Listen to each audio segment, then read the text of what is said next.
रश्मिरथी। द्वितीय सर्ग। शीतल विरल एक कानन शोभित आदित्यका के ऊपर, कहीं उत्स प्रत्सवण चमकते झरते, कहीं शुभ्र निर्झर। जहाँ भूमि समतल सुंदर है, नहीं दिखते हैं पाहन। हरियाली के बीच खड़ा है विस्तृत एक उटज पावन। आसपास कुछ कटे हुए पीले धनखेत सुहाते हैं। सशक मूस गिलहरी कबूतर घूम घूम कड़ खाते हैं। कुछ प्रशांत अलसित बैठे हैं, कुछ करते शिशु का लेहन, कुछ खाते साकल्य दीखते बड़े तुष्ट सारे गोधन। हवन अग्नि बुझ चुकी, गंध से वायु अभी पर माती है। भीनी भीनी महक प्राण में मादकता पहुँचाती है। धूप धूम चर्चित लगते हैं तरु के श्याम छदन, कैसे छपक रहे हों शिशु के अलसित कजरारे लोचन जैसे। बैठे हुए सुखद आतप में मृग रोमंथन करते हैं। वन के जीव विवर से बाहर हो विश्रब्ध विचरते हैं। सूख रहे चीवर रसाल की नन्ही झुकी टहनियों पर नीचे बिखरे हुए पड़े हैं इंगुद से चिकने पत्थर। अजिन दर्भ पालास कमंडलु एक ओर तप के साधन, एक ओर हैं टंगे धनुष तुरीण तीर बरछे भीषण। चमक रहा तृणकुटी द्वार पर एक परशु आभाशाली, लौह दंड पर जड़ित पड़ा हो मानो अर्ध अंशुमाली। श्रद्धा बढ़ती अजनि दर्भ पर परशु देख मन डरता है। युद्ध शिविर या तपोभूमि यह समझ नहीं कुछ पड़ता है। हवन कुंड जिसका यह उसके ही क्या है यह धनुष कुठार। जिस मुनि की यह स्त्रुवा उसी की कैसे हो सकती तलवार। आई है वीरता तपोवन में क्या पुण्य कमाने को, या सन्यास साधना में है दैहिक शक्ति जगाने को। मन ने तन का सिद्ध यत्न अथवा शस्त्रों में पाया है, या कि वीर कोई योगी से युक्ति सीखने आया है। परशु और तप ए दोनों वीरों के ही होते श्रृंगार। क्लीव न तो तप ही करता है, न तो उठा सकता तलवार। तप से मनुज दिव्य बनता है, खड्ग विकार से लड़ता है। तन की समर भूमि में लेकिन काम खड्ग ही करता है। किंतु कौन नर तपोनिष्ठ है यहाँ धनुष धरने वाला, एक साथ यज्ञाग्नि और असी की पूजा करने वाला। कहता है इतिहास जगत में हुआ एक ही नर ऐसा, रण में कुटिल काल सम क्रोधी, तप में महासूर्य जैसा। मुख में वेद पीठ पर तर्कस, कर में कठिन कुठार विमल। साप और सर दोनों ही थे जिस महान ऋषि के संबल। यह कुटीर है उसी महामुनि परशुराम बलशाली का, भृगु के परम पुनीत वंशधर प्रति वीर प्रणपाली का। हाँ हाँ वही कर्ण की जांघों पर अपना मस्तक धरकर सोए हैं तरुवर के नीचे आश्रम से थोड़ा हटकर। पत्तों से छन छन कर मीठी धूप माघ की आती है, पड़ती मुनि की थकी देह पर और थकान मिटाती है। कर्ण मुग्ध हो भक्ति भाव में मग्न हुआ सा जाता है। कभी जटा पर हाथ फेरता, पीठ कभी सहलाता है। चढ़े नहीं चीटियां बदन पर, पड़े नहीं तृणपात कहीं। कर्ण सजग है उचट जाए गुरुवर की कच्ची नींद नहीं। वृद्ध देह तप से कृशकाया, उस पर आयुध संचालन। हाय पड़ा श्रम भार देव पर, असमय यह मेरे कारण। किंतु वृद्ध होने पर भी अंगों में है क्षमता कितनी, और रात दिन मुझ पर दिखलाते रहते ममता कितनी।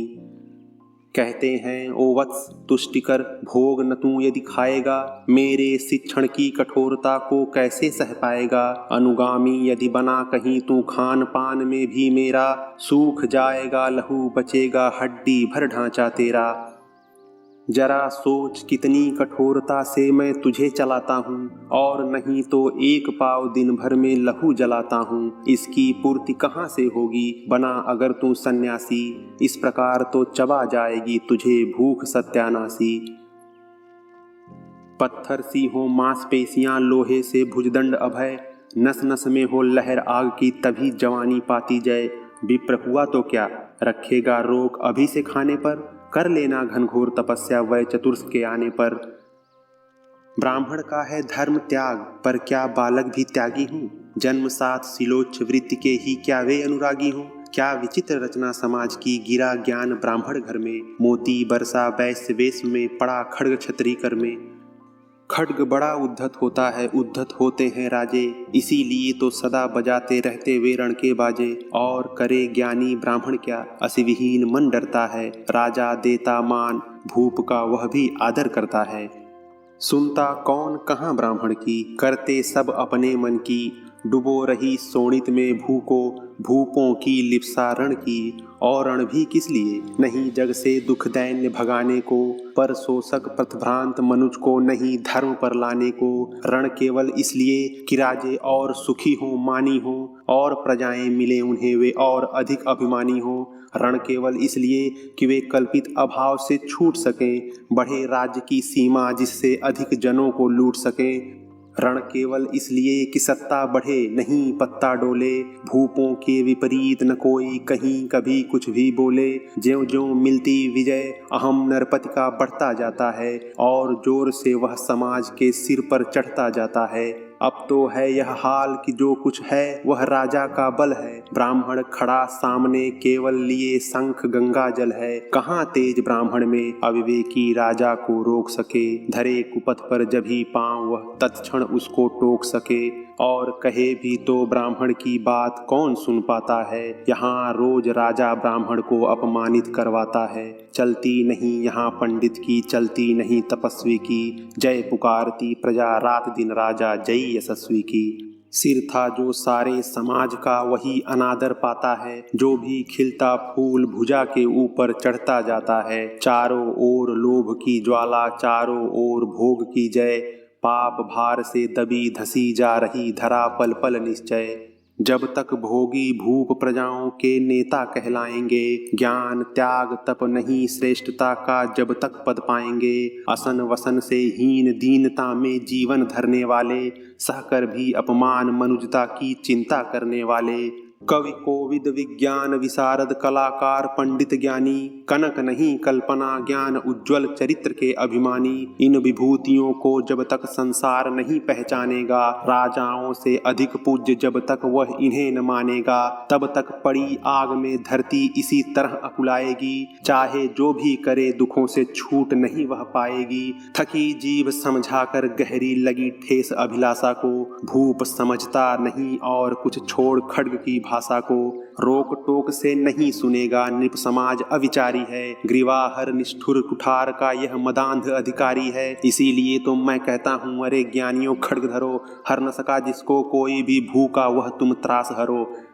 रोज कहा करते हैं गुरुवर खड्ग महाभयकारी है, इसे उठाने का जग में हर एक नहीं अधिकारी है। वही उठा सकता है इसको जो कठोर हो कोमल भी, जिसमें हो धीरता वीरता और तपस्या का बल भी। वीर वही है जो कि शत्रु पर जब भी खड्ग उठाता है, मानवता के महागुणों की सत्ता भूल न जाता है। सीमित जो रख सके खड्ग को पास उसी को आने दो, विप्र जाति के सिवा किसी को मत तलवार उठाने दो। जब जब मैं सरचाप उठाकर कर्तव्य कुछ दिखलाता हूँ, सुनकर आशीर्वाद देव का धन्य धन्य हो जाता हूँ। जियो जियो ऐ वत्स तीर तुमने कैसा यह मारा है, दहक उठा वन उधर इधर फूटी निर्झर की धारा है। मैं संकित था ब्रह्मवीरता मेरे साथ मरेगी क्या, परशुराम की याद विप्र की जाति न जुगा धरेगी क्या। पाकर तुम्हें किंतु इस वन में मेरा हृदय हुआ शीतल, तुम अवश्य ढोओगे उसको मुझ में है जो तेज अनल। जियो जियो ब्राह्मण कुमार तुम अक्षय कीर्ति कमाओगे, एक बार तुम भी धरती को निश्छत्री कर जाओगे। निश्चय तुम ब्राह्मण कुमार हो कवच और कुंडलधारी, तप कर सकते और पिता माता किसके इतना भारी। किंतु हाय ब्राह्मण कुमार सुन प्राण कांपने लगते हैं, मन उठता धिक्कार हृदय में भाव ग्लानि के जगते हैं। गुरु का प्रेम किसी को भी क्या ऐसे कभी खला होगा, और शिष्य ने कभी किसी गुरु को इस तरह छला होगा। पर मेरा क्या दोष, हाय मैं और दूसरा क्या करता, पी सारा अपमान द्रोण के मैं कैसे पैरों पड़ता।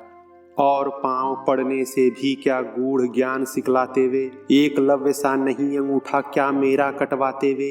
हाय कर्ण तू क्यों जन्मा था, जन्मा तो क्यों वीर हुआ, कवच और कुंडल भूषित भी तेरा अधम शरीर हुआ।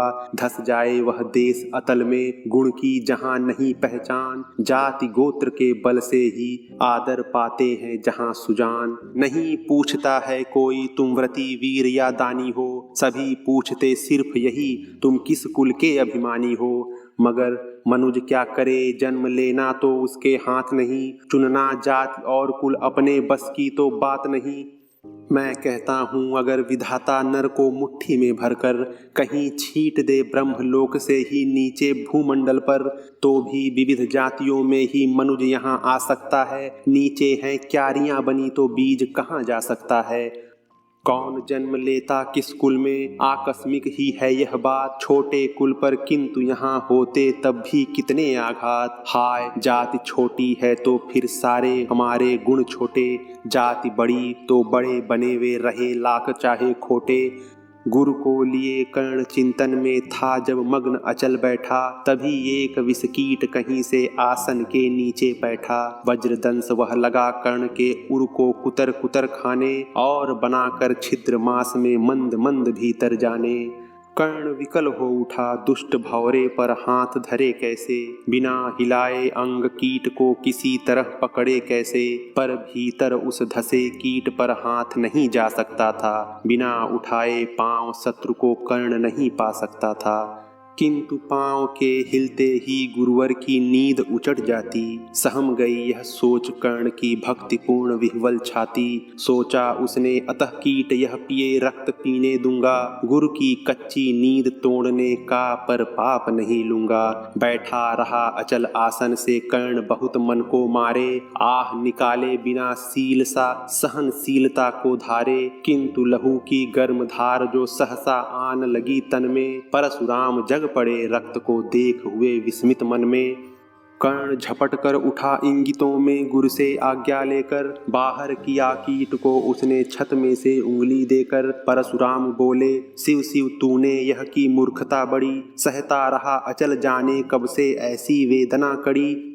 तनिक लजा कर कहा कर्ण ने नहीं अधिक पीड़ा मुझको, महाराज क्या कर सकता है यह छोटा कीड़ा मुझको। मैंने सोचा हिला डुला तो वृथा आप जग जाएंगे, क्षण भर को विश्राम मिला जो नाहक उसे गंवाएंगे। निश्चल बैठा रहा सोच यह कीट स्वयं उड़ जाएगा, छोटा सा यह जीव मुझे कितनी पीड़ा पहुंचाएगा। पर यह तो भीतर धंसता ही गया, मुझे हैरान किया। लज्जित हूँ इसलिए कि सब कुछ स्वयं आपने देख लिया। परशुराम गंभीर हो गए सोच न जाने क्या मन में, फिर सहसा क्रोधाग्नि भयानक भभक उठी उनके तन में। दांत पीस आंखें तरेर कर बोले कौन छली है तू, ब्राह्मण है या और किसी अभिजन का पुत्र बलि है तू। सहनशीलता को अपना कर ब्राह्मण कभी न जीता है, किसी लक्ष्य के लिए नहीं अपमान हलाहल पीता है। सह सकता जो कठिन वेदना, पी सकता अपमान वही, बुद्धि चलाती जिसे तेज का कर सकता बलिदान वही। तेज पुंज ब्राह्मण तिल तिल कर जले नहीं यह हो सकता, किसी दशा में भी स्वभाव अपना कैसे वह खो सकता। कसक भोगता हुआ विप्र निश्चल कैसे रह सकता है, इस प्रकार की चुभन वेदना क्षत्रिय ही सह सकता है। तू अवश्य क्षत्रिय है पापी, बता न तो फल पाएगा। परशुराम के कठिन शाप से अभी भस्म हो जाएगा। क्षमा क्षमा हे देव दयामय, गिरा कर्ण गुरु के पद पर। मुख विवर्ण हो गया, अंग कांपने लगे भय से थर थर।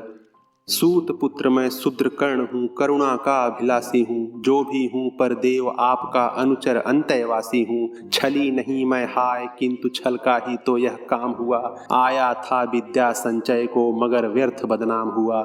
बड़ा लोभ था बनूं शिष्य मैं कार्तवीर्य के जेता का, तपोदीप्त सूरमा विश्व के नूतन धर्म प्रणेता का।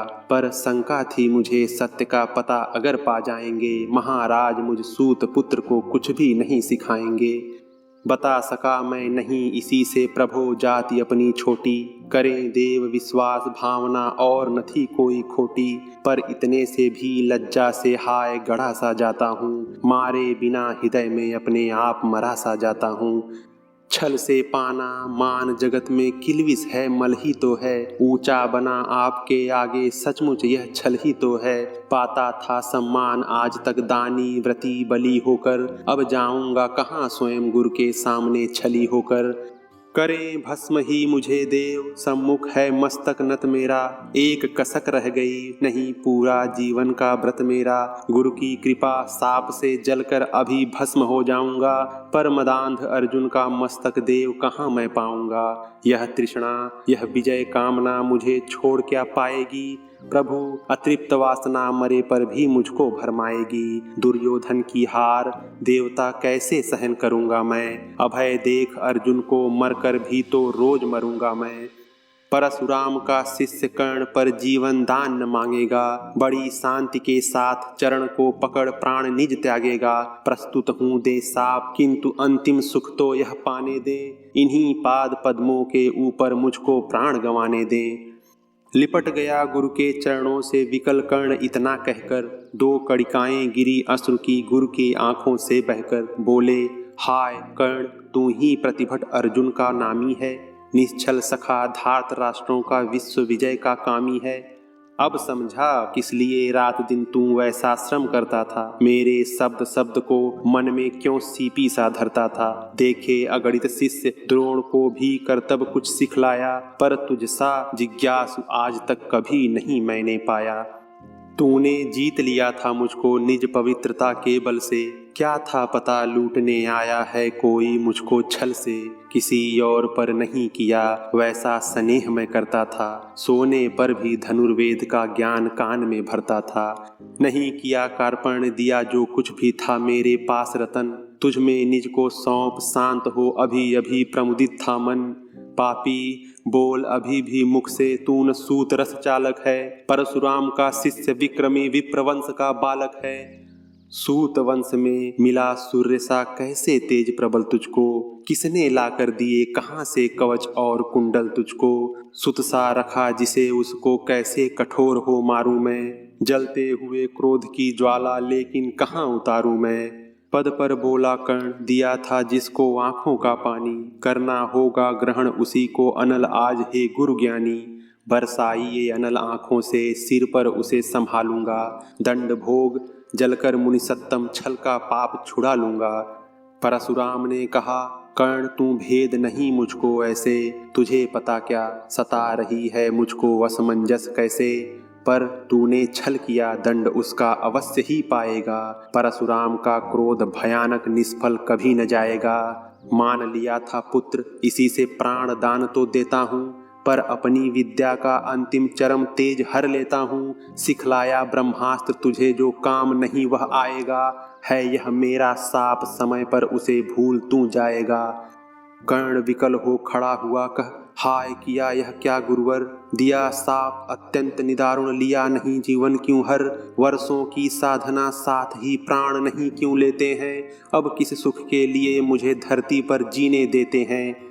परशुराम ने कहा कर्ण यह साप अटल है सहन करो। जो कुछ मैंने कहा उसे सिर पर ले सादर वहन करो। इस महेंद्र गिरि पर तुमने कुछ थोड़ा नहीं कमाया है। मेरा संचित निखिल ज्ञान तुमने मुझसे ही पाया है। रहा नहीं ब्रह्मास्त्र एक इससे क्या आता जाता है। एक शस्त्र बल से नवीर कोई सब दिन कहलाता है। नई कला नूतन रचनाएं नई सूझ नूतन साधन। नए भाव नूतन उमंग से वीर बने रहते नूतन।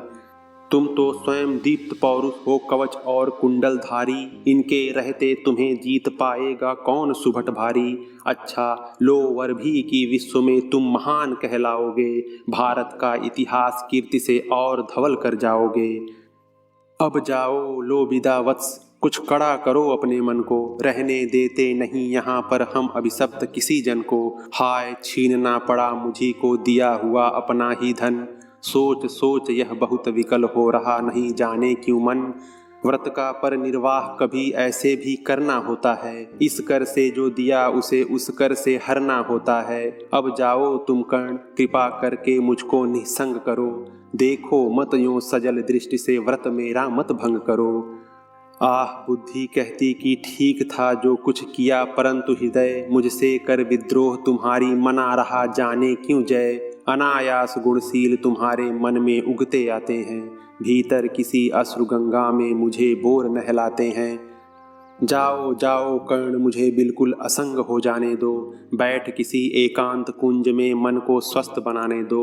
भय है तुम्हें निराश देखकर छाती कहीं न फट जाए। फिरा न लूं अभिशाप पिघल कर वाणी नहीं उलट जाए।